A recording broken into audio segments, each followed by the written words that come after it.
We're standing shoulder to shoulder, saying there will be very serious consequences if Russia takes this move to try and invade, but also install a puppet regime. Well, I certainly think financial sanctions, properly targeted and done in concert with our major partners, is something that we would readily look at.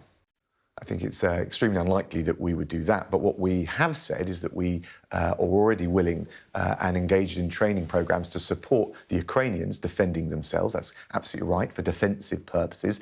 And secondly, as I made clear, we want to make sure that the economic cost to the Kremlin of doing so is sufficiently severe that they think twice. What we want, and the Americans are obviously engaged in the diplomacy, Liz Truss, the Foreign Office are as well.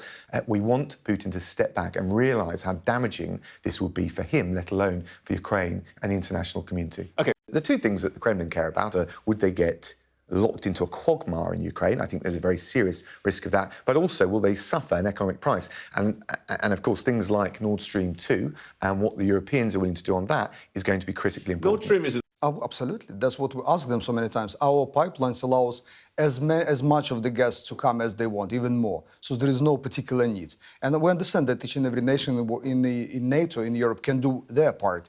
Germany has to play some significant role. If they're not ready to provide us weapons, defensive weapons, okay, they might do something else which will help us.